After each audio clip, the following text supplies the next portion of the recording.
Hi, today we are talking about a very academic subject, and it's for all of you, my fellow comrades in arms, people of publications and lectures, people of honors and accolades. Now, this is a reflection on our lives, our individual lives, as lecturers and HE teachers, people in higher education. I don't know whether you've thought about it, but we were born one day, each of us, and we were born naked. We came out of our mother's wombs absolutely stark naked. We had no clothes. We only had our bodies with a bit of hair on it, and that was it. The first thing we got outside the womb was a clean-up, and then we were dressed.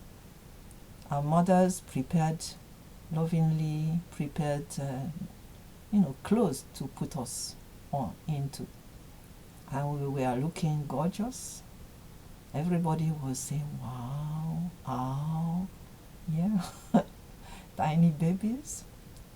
And then at that point, we now had already a lot. Not only clothes to cover us, but we had bodies, and in most cases, able bodies with 2 hands, 5 fingers each, 2 eyes, 2 ears, all complete. We are the family. Some of us had complete families, mother, father, that were there for us to welcome us. Some others had also brothers, sisters, already born, unless you are the first like me. And even if your family was incomplete, at least you had a family. And then we had skills inbuilt, a degree of intelligence, an ability to learn, an ability to progress, some being more manual, some others very musical, and already loving music that we heard inside the womb. We had all kinds of competencies, abilities that we were going to develop. And the job you are doing today is no accident. Actually, it was kind of programmed. Even if you chose it reluctantly or later in life, it's something that was in your cards, in your skills. We are all able, even if we are shy, we are all able to speak to an audience, turning the language into something that people can understand and empathize with, an ability to inject passion into our followers, an ability to write competently, to intellect, So all this we had. We got a language. Depending on the place we were born, we started learning one language, like my grandchildren, those that are in France speaking French, those that are here speaking mostly English. My husband that learned his own language, Igbo, and then living in the north, heard Hausa and learned it, and then of course studied English. So we acquired languages. We acquired skills that we didn't have initially. We acquired a culture, or several of them. We acquired ways of thinking, ways of expressing ourselves. We acquired a literature, oral ways of expression. We acquired all kinds of things. Yeah? And then, of course, we acquired gifts, toys, dolls, if we are mostly girls, all kinds of toys and gifts of all kinds, different ones.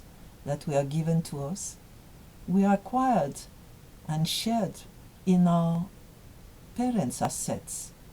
We acquired a room in a house, a bed, all kinds of things. If you start thinking of it, we piled up gifts and acquisitions.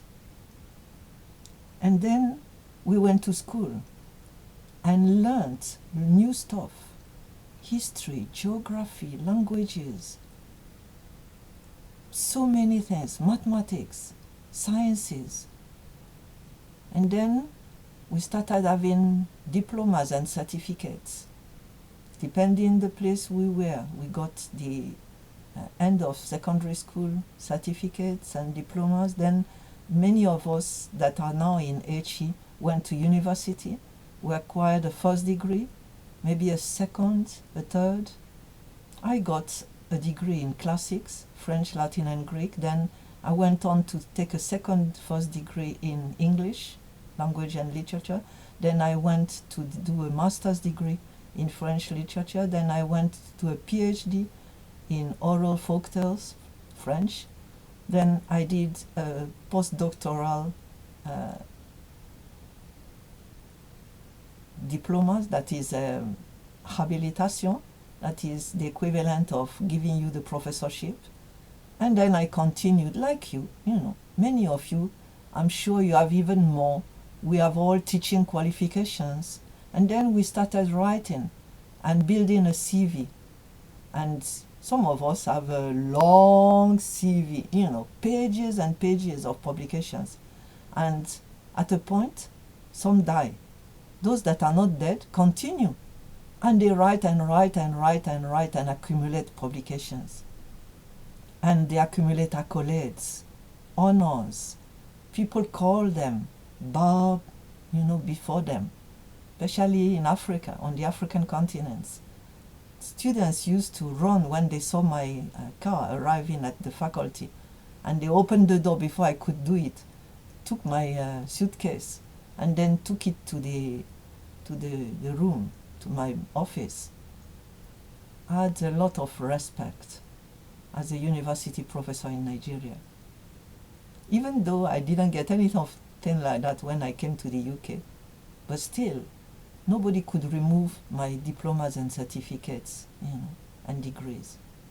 Now, have you ever thought that one day, whether in a twinkling of an eye or in a slow process, we age, we lose, some of us lose our ability, and then we die, because it's appointed unto men once to die.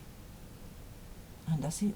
And when you die, even though people can dress your body in its best attire, it will all get rotten. So actually, naked we came, naked we go. And when we go, everything that we had and boasted of, our physical acquisitions, material, intellectual, everything, even our name, this is removed from us. We cannot carry anything like that outside. You know, it's well said by Antoine de Saint-Exupéry, the French writer, 20th century French writer, that was explaining death in his book, Le Petit Prince. And he was saying that, you know, the Petit Prince, the small prince, was talking to the snake and arranging for the day he will go back to his asteroid into space, and asking the snake, are you sure that it will be quick? And then when his friend came and started hearing the conversation, he explained, yes, sorry, you know, it looks a bit sad, but you understand, I can't carry this body back to my stellar home. So, if you know that you will go back naked where you came from, then you have to think, stop boasting, stop pretending that all these things you accumulated were yours in the first place. They were all loaned to you. Just like our spouse, our children, They are all loans given to us for a while to manage and make the best out of it. All these things, none of them belong to you. And all your abilities, all your,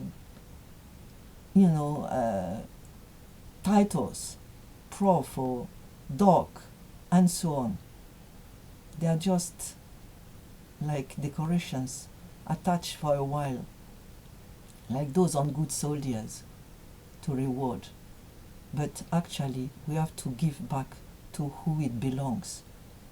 Everything you have, everything you are, is from God. Whether you know or not, think about it. It's a sober thought. Don't boast of anything, because none of it belongs to you. You were just a gift to the earth for a while. So meanwhile, while you are still alive and well, then make the best use of your time, and above all, give glory to who it is due. Give glory to God. Thank your colleagues. Appreciate the others when you get something. Don't say, I did it, I'm the best. No. You were supported by parents, by siblings, by friends, by teachers, an array of people that made you who you are. But above all, they were all given to you by God. So give him all the glory, please. Thank you.